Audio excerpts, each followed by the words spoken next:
Happy 4th or 7th of July, Stephanie. I know I asked everybody in my family if they think Canada has a 4th of July, and none of them said it does. So is it true? Because Dispel the myth now. Does Canada have a 4th of July? why would we have a 4th of July? It's irrelevant to us. We have a Canada Day, like we talked about on our episode last week. No. But you don't get the joke. You do have a 4th of July. Yes, of course Yes. we don't skip a day in the Yeah, calendar. right. Nobody thinks you have. Anyway, it's a stupid But dad you're not joke. funny. You're not funny. But you It's know a what? stupid dad joke, but it's funny. Nobody wraps their head around it. Weird. The answer is yes. Canada has a 4th of July. They just don't celebrate it as Independence Day. I just think that dad jokes require context, Uh-oh. right? And maybe Did I lose you? I don't know. Did you? I have no audio. You have no audio? There we go. Now I do. Now I have audio. All of a sudden my headphones went out. Oh. All right. Okay. Are you ready to go? I'm going to go ahead and start the episode after that small technical No, hold on glitch. a second. You're ribbing me for being Canadian, Yes. right? And I don't know if you know this, but I'm half Swiss as well. You are? And yeah, I am half Swiss. I'm a Swiss citizen actually. And people often ask me like, what's the best thing about Switzerland? And I don't know. I don't know, but the flag is a big plus.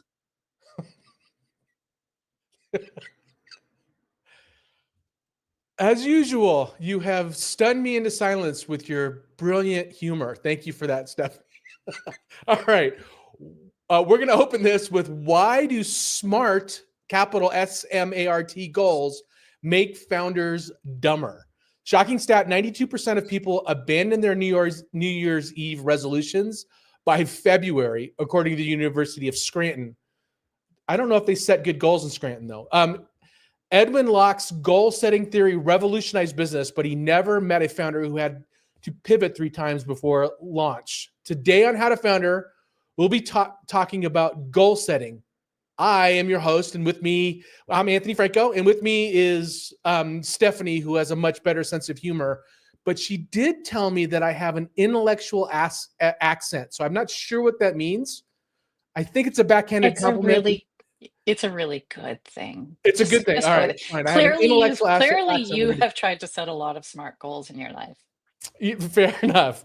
And with us today, we have Leanne Linsky. She's a stand-up comedian turned tech entrepreneur who built Plausible, a live online comedy club platform. After performing in New York and LA, she earned a master's in innovation and entrepreneurship.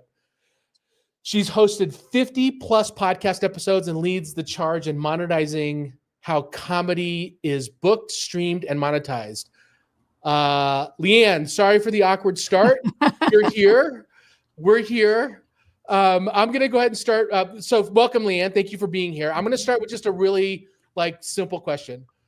Why does traditional goal setting fail us entrepreneurs? And what should we be doing instead? Because I'll be honest with this. I was like, all right, I'm going to get up today. I'm going to set my goals for the day. And then after coffee, I don't even remember where I put that list. That's a you problem. It probably is. Yeah. I think one of the biggest reasons are they're not achievable. They don't set I'll say we, because I'm also a founder. We don't often set the right goals or achievable goals. Sometimes we're focused on things that we hear as we go through the ecosystem and incubators and accelerators of the unicorns with a hockey stick. And we think that we all believe that we're going to be that next unicorn. And we set an unachievable or unattainable goal based on someone else's success or their path, rather than focusing on where we're at now and what we can actually achieve in a reasonable amount of time.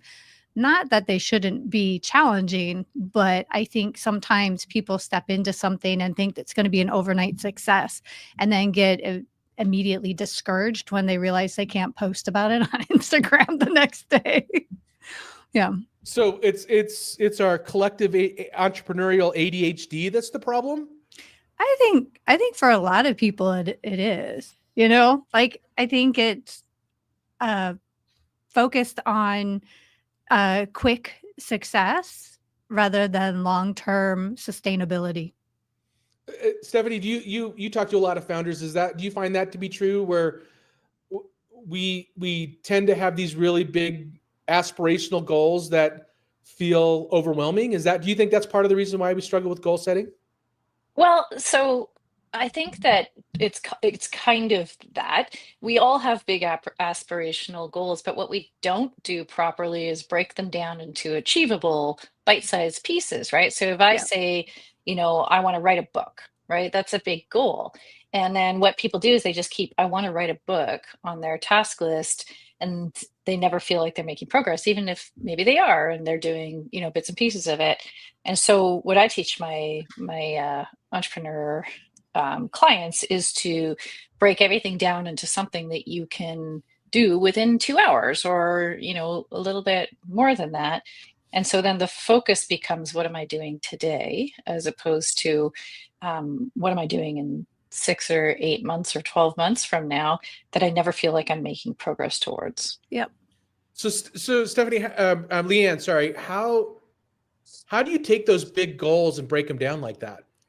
So I think Stephanie makes a great point, and I agree. I think when we look at, like, I want to write a book, right? Like that's the outcome I'm aiming for, is I'm going to have this book, right? And then I go backwards. So I begin with the end in mind, like Stephen Covey talks about, right? Begin with the end in mind. So I look at, what is it? I want to be an author. I want to write this book. And then I back it up. Okay, who do I have to become an author? Let's say I've never written a book before. Okay, well, what do authors do? Well, they write. How often do they write? And then I kind of think about that as to who I need to become on a daily basis. But I also then plug in, what actions do I need to take, or what is the one thing I need to do each day to get me closer to that? So I take How to Eat an Elephant and I break it down into bite-sized pieces, like she was saying. So I may break my timetable into some sprints. So I'm running a marathon, but I need to first run my first mile, my second mile, my third mile. Like, what do I need to do to get to the first mile marker? What do I need to do to get to the second one? So I back it up. So how long is my book going to be? Maybe it's 90 pages. Okay. So how much do I write, or am I capable of writing realistically in a day? What does that look like? And then break it down into bite-sized pieces over time. Do you find, so I'm mulling through this a little bit. I find this to be true with a lot of founders, myself included, but a lot of founders I talk to, where we do have these aspirational goals, and some of us do a pretty good job of breaking them down, and then we forget to revisit the goal. So we find ourselves 6 months in doing the things that are part of the goal that is no longer relevant. So how often do you revisit that goal? How often should we be taking a look at that and reevaluating it? Also, how do we make sure that reevaluation isn't just because we're getting bored with it? Well, I have a big whiteboard on my wall right across from my desk that I look at every day, and it breaks down my goals and objectives for the quarter. And then on probably a biweekly basis, I post my updated numbers. So I always have things that are measurable and that I can that are objective rather than subjective, and that I can put where I am, how close am I, what do I need to do. And then when I think about daily, when I look at my to-do list, and I have a scroll and quill, if you will, because I'm old, but I have my notepad and my pen, and I always keep it handy because I forget things the older I get, and I write them down and I add them to my to-do list. These are what I would say task, or the tactical part of my goal, right? These are the actions I need to take and in order to get closer to achieving my desired outcome. So each day I can sit here and I look at it. What is the one thing that is going to move me the farthest today?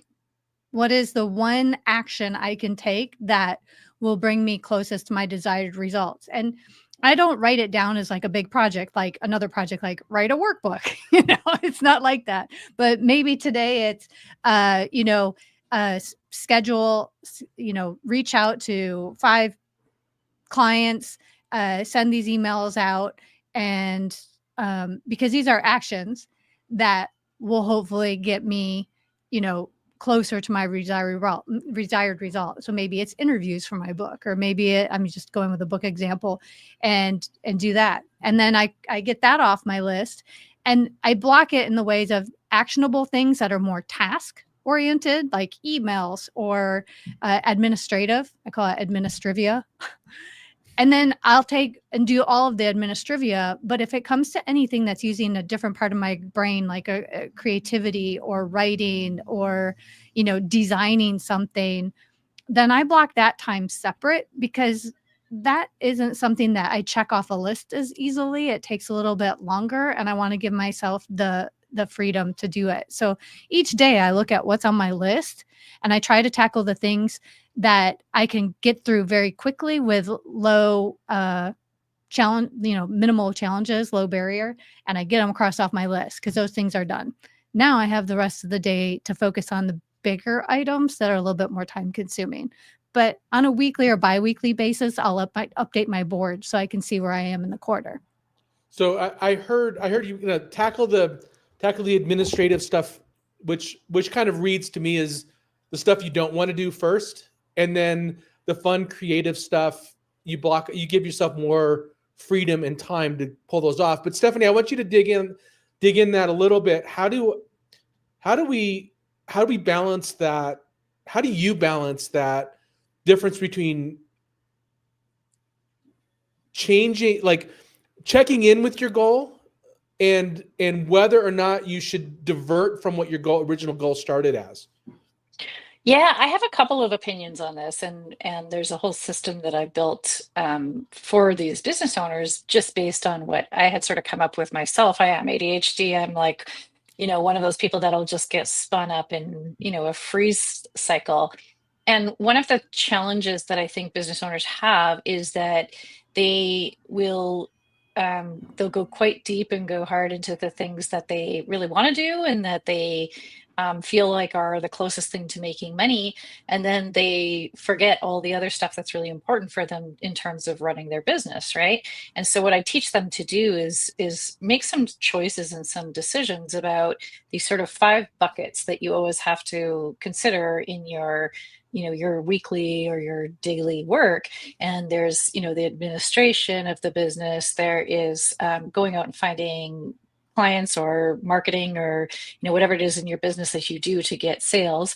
And then there's the actual delivery part of your business. If you're a service-based business, it's working with clients. If you're a product-based business, it's product development, or it's product building the product. And then there's learning. This is the thing that people don't budget for, but they always want to have in their business. It's expanding themselves professionally. And so what I try to get them to do is say, okay, what portions of your week do you want to spend on these different things?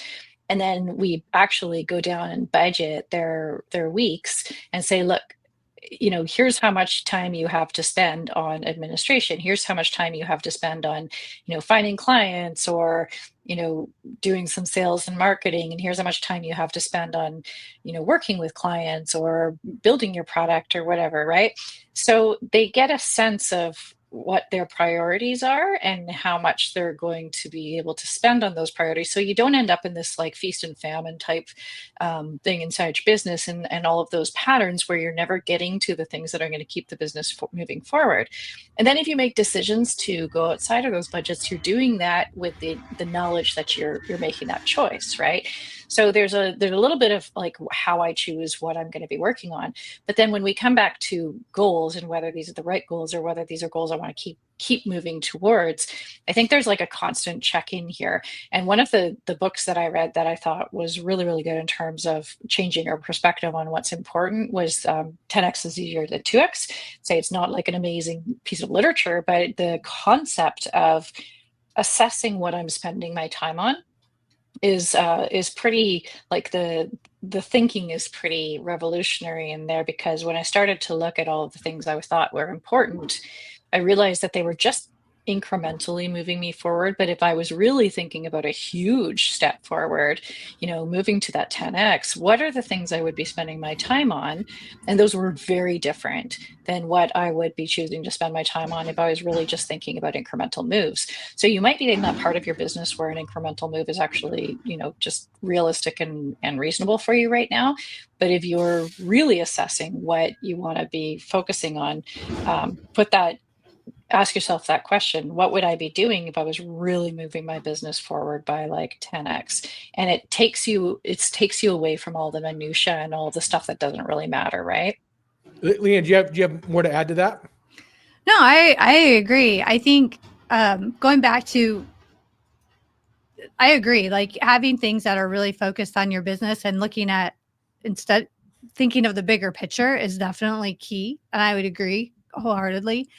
I think one of the things I notice when people are setting their goals, they, and I guess I'm thinking because I'm in the entertainment business. So a lot of times people don't think, like I work with a comedian. So they often think of how to go viral. And I'm like, instead of thinking about how to go viral, which is huge and your chances are not always great, like that's Buying a lottery ticket. That's a lottery ticket. Like, so that to me is like, think of achievable things. Why don't you think about butts and seats, like selling tickets, like something that's actually probably what you're truly wanting, like, because that's where you're going to get the long-term thing. Like a viral moment might be a sprint, a one-off, but long-term for your career, you want to sustain and keep getting people to come to your shows. So I think thinking large, and also adding on that to what Stephanie said, don't think about one person. If it works for one person, how can I do this so it works for 10 people? If I think of how this works and I can get 10 people now, how do I increase that multiples again? So I agree with what she's saying. I often think, though, founders often work on vanity metrics instead of things that actually move their business. And I see that a lot when people are talking about any marketing with social media. And that kind of comes up often. So that's really funny. So I always draw there's a lot of connective tissue between comics and entrepreneurs. Mm-hmm. It's solo. It's a solo practitioner job, essentially, most of the time. You have the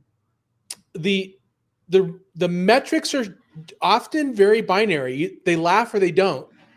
And how many people showed up, and for entrepreneurs, it's did they buy it or did they not buy it? So what you're measured on is it's fairly easy to understand whether or not you're winning or losing. But also the corollary that I find really interesting is trying to get an entrepreneur to do something or a comedian to do something, I would imagine, is like it's very difficult for them to follow a process. And what you're essentially doing is saying, so the SMART acronym stands for specific, measurable, achievable, relevant, and time bound. That sounds like work, and I don't want to do work as an entrepreneur, mm-hmm. and I probably don't want to do one. If I'm choosing comedy as my profession, you're giving me a job, and I don't want that. How do you work through that? Yeah, well, it comes up often. Like, how come only a couple of people came to a show or something? It's like, well, who did you tell? Well, nobody. Well, how are people gonna, like, I can build something and people will come. That's not how it works. Unfortunately, you have to like put up a sign and tell people. And then the idea, and especially, and I go back to social media because I find that seems to be more of a distraction oftentimes than conversions. Like it becomes a rabbit hole of all these other potential metrics rather than how do I convert on social media? How do I got people at my website. Why am I driving them now to go follow me on Instagram? I have my call to actions on my website. Like, I don't want you to doom scroll me. I want you to like buy a ticket. So it's kind of reversing the mindset because social media has taken so much focus in the media and everywhere else. Even in entrepreneurship, I feel like a lot of people are like, well, how many followers do you have? And it's about quality, not quantity. It's about engagement, not, number of followers, because a lot of people can follow, but they may never look at your page. So I kind of go back and I talk to comedians about the same thing. You can't just post once and expect all of your shows to be sold out because you got to be the Bed Bath and Beyond coupon. You got to send it out on a regular basis. I think you kind of nailed it, and that is nailed with the topic. Why we wanted to talk about this on the podcast is, in reality, if I say I want to achieve 100,000 followers on Instagram by the end of the year, that's by the acronym, it's a SMART goal. But you're saying it may follow the acronym, but it's really kind of a dumb goal. Right. That's exactly my point. It's sorry, go ahead. Sorry, go ahead. I was just agreeing. Go ahead, Steph. I want to hear your reaction to that. So I think that well, first of all, I just wanted to acknowledge that I think you're absolutely right for once, that there's a I'm marking it down on my calendar. There's a strong correlation between entrepreneurship and comedy. Like, you're an entrepreneur, but I think a lot of your ideas are comedic. So I think that really fits. So I think coming back to and ironically, I'm not that funny, so it's really it's a very weird space that I live in. You're a try hard, that's for sure. So coming back to goals with entrepreneurs, I mean, this is the tension, right? Is that we are creative people and we want to be. So many of my entrepreneurs have been like, I don't want to schedule. I don't want it. But when they actually start to realize that some structure is really like actually freeing for them, this is so much the ADHD thing, is that one of the things we get stuck in as neurodivergent people is like our own brains trying to negotiate with ourselves, right? And so a little bit of structure really helps. But the truth is that entrepreneurship is such a meandering journey, and we do have to be prepared to shift our goals and to shift what we're working towards, and be okay with that it's not a failure. And so I find like these incremental steps are really important when we're setting goals, but also being really, really clear about alignment. Like, a lot of the work I do with my clients is about alignment. So understanding you at the core of your business, who you are, what you want this business to do for you, what you value, everything has to come back to that no matter what. The strategy, the tactic might change, and that's totally okay. But making sure that any of these shifts in direction, these shifts in focus, these shifts in goals, just always come back to that core. Am I working in alignment with what I know about myself and what I know I want to actually achieve with this business? And if that's true, that's okay. Make a shift in the big goal.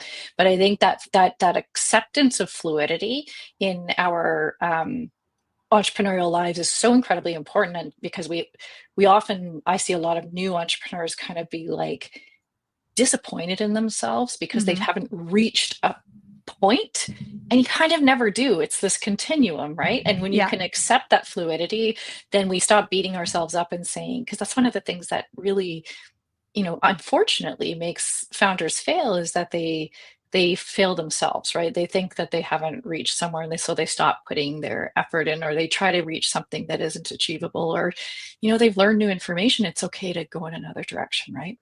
Yeah. I also would add that I think it's very important, to your point, that it is an ongoing journey. There's not really a final destination, because there's always the goalposts tend to be moved somehow, like to bigger goals, right? Even though we get there.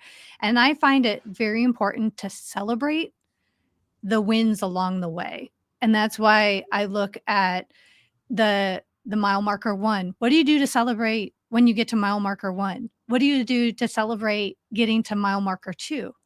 Because each mile, I mean, it's not a block, it's a mile, right? There's a lot of running that happens in that mile. And I look for the opportunity to also celebrate the wins when we get them. And it's like getting a new client or booking a guest, being a guest on a podcast. How do I celebrate? That's another opportunity. And then I did it, when you just start doing that for things that are, especially when it's out of someone's comfort zone, like, great, you did that. Don't be like, oh, now what? Celebrate you did that. And then what did we learn from it? And now how can we play better? Because I look at it, entrepreneurship is a game. Any business is kind of a game, right? And the reason we get into entertainment is because there's a small chance of winning. I mean, let's be honest, right? Like, people are like, oh, did you make it big? I never heard of you. No, that doesn't mean I don't do comedy. It's just the chances of really winning.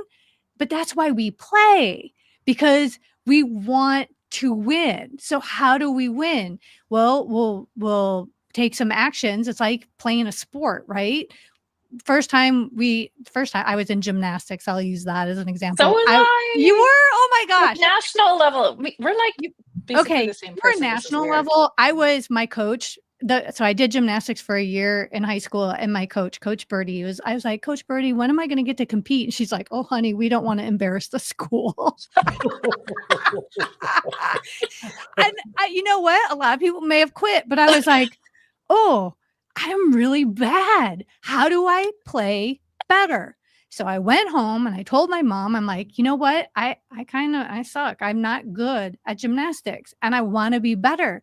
So I went to a gymnastics camp that summer. I came back and I was allowed to perform compete the next year. And they were all like, whoa, what did you do over the summer? But I needed to hear, as harsh as that was to tell a high schooler, it's like, oh no, you're really bad. But that to me is like, okay, well, I want to do this and I want to play better. And I think about all those things, and going into entertainment, most of my job as an actor in New York was auditioning and never hearing from them again. But that's my job, is to go and put it out there and audition. And then you get callbacks, and then you eventually book something. And then but every time I'd walk to an audition, I'd remember what my friend TJ Mannix would say is like, any day I'm on my way to an audition, I go, wow, how awesome is my life that I'm not going to work in a cubicle. I'm in New York City doing an audition. Like, this is my job as an actor. And I think of that as an entrepreneur, is our job is to innovate, to put things out there. And we don't always get a yes. People aren't always like, oh, I love your product, I love your service, but we want it. So I go back, how can I audition better? How can I pitch better? How can I improve my product? And then I go out and I do it again. And eventually I get a call back. And then eventually I get a client. And then it's all about doing better. And so when I look at my outcome, I want to be an author. It's not just, I want to write a book. I want to become an author. Right? Because who do I have to be to write a book? I have to be an author. So I look at that. What does an author look like?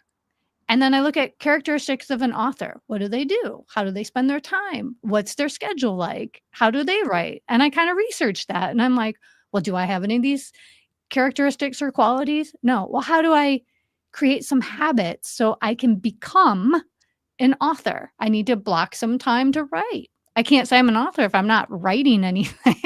So same with comedians. People are like, I'm afraid to call myself a comedian. I'm like, are you booking some shows? Are you doing comedy? They're like, yeah. I go, great. Give yourself permission to say, I am a comedian. I am doing comedy. I am taking classes. I am doing those things, and do more things as you further yourself as becoming a comedian. And I think the same goes for entrepreneurship.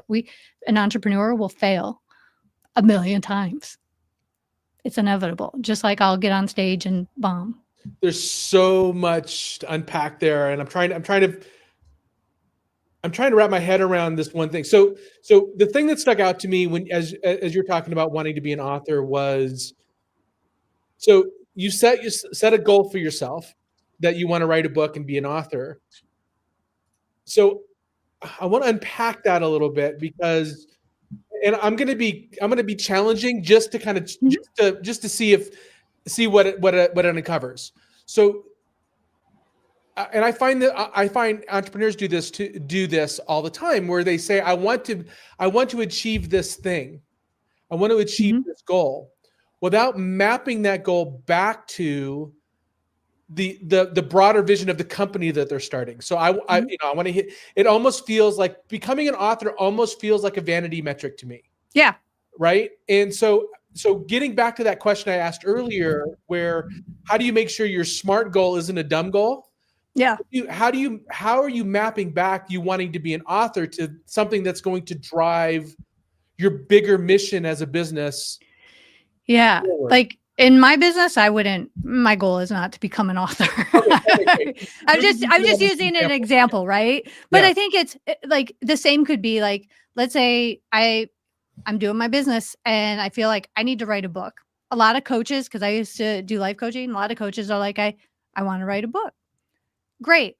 What does that do for your business? And same question. What does that do for you? Why? Because if you really look at it, most people today, I'm generalizing, a lot of people today now self-publish. So you don't have the backing of a publisher to get your book on every shelf. Your business is going to suddenly become like, how do you get your book on all the shelves? Yes. Amazon, right? Do all those things. You now have to market your book in addition to whatever your business is. So, I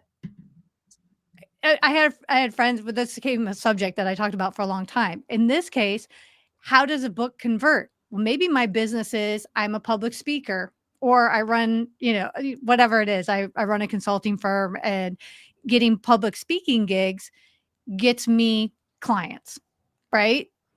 Or whatever. What does a book do for me? Okay, maybe I'm not going to make any money on sales, so you could use it as a sales tool to pitch your speaking gig. You got to look at it as a book. How many orders of magnitude removed is it from revenue? It's a lot. It's ridiculous. It's an expense. It's a marketing expense, honestly, for a lot of people, and they don't realize it because they're not going about it. They're not thinking of the. They're just like, I think everybody's writing a book. I need to write a book. I need to do a TED Talk. Like it's like. There's an element of that, though, that is very tied to the individual, and I think it's worth considering, because if you as a business owner are feeling really compelled to have your ideas and become a thought leader, like, go with that. How does that turn you into a different leader for your business? Yeah. And if you're doing it just because you think a book is going to be a good marketing tool, sure, but maybe we change how much time you spend on it, or maybe you get a ghostwriter or something like that. But if it's really compelling and coming from you as an individual, there's a really good chance that becomes really good for the business, and it just is a matter of how we. Can I just go back to something we were talking about just a few minutes ago? Let's go ahead and do that, and then we'll jump into the speed round. Yeah. And Anthony, I think, cut me off as he does, but we were talking about failure, right? And my opinion on failure is that it just sort of doesn't exist. Like we just get good information, right? We get more information. And I almost wonder how we can encourage people to build failures into their goals. And we just learn so much from not getting the results that we wanted to get and that we thought we would get, and turning this like judgment into curiosity, rather than it being good or bad that I didn't get to the goal as I wanted to get to the goal. More be curious about, okay, what more information did that give me? Because the more information I have, the more closer I can get to that goal. So I'm curious if you've heard of or seen people actually build failure into a goal. I'll answer that in two parts. Yes, I have seen people build failure into a goal. Again, when I was coaching, one of my coaches, he said, today I want you to go out and make a point of failing at something. I try and pick something, not like win the lottery, because everybody's going to fail at that, but pick something and actually go out there and try it and try to fail. And then we'd go out there and we came back and we're like, wow, I actually did something, or something good came of it. And it's like, sometimes it's harder to fail than you think. Like, go out and actually give yourself permission and try to fail at something. So I have seen other coaches do that. And I love it. I think it's amazing. 2, as a person in entertainment, I love the word failure and I don't want to sugarcoat it or call it something else. Failure is failure, and I'm totally okay with that. Sometimes we just don't succeed at something. Sometimes so separately, there's an experiment. Like I can run an experiment and it's just a matter of like, what's the outcome? That is not a pass or fail. It's like, let's see what happens. Right. Exactly. However, so that's one thing. But on the other hand, I would never want to tell my child or someone like, oh, you're never going to fail. Don't think of it as a fail. No, you're going to go out and fail. You're going to totally screw up. You're going to do things. You're going to wreck things. You're going to not get good grades. Some like things are going to happen, but that's part of being human. And in order to recognize success and be able to recognize it and feel it, we also have to fail. It's a yin for a yang. And I totally am a firm believer that not everything is going to succeed. Some things are just an outright failure, and I'm totally okay with that because that's part of being human. Then someone say to err is human. Like, oops. So getting to a goal is just a series of tries, right? It's kind of like rugby. Not that I've ever played rugby, but me neither. I can appreciate the shorts.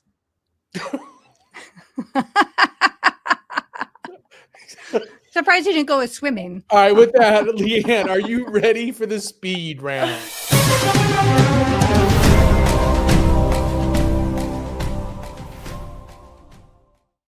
All right, here we go. First one, set it and forget it or review your goals daily? Oh, review your goals daily.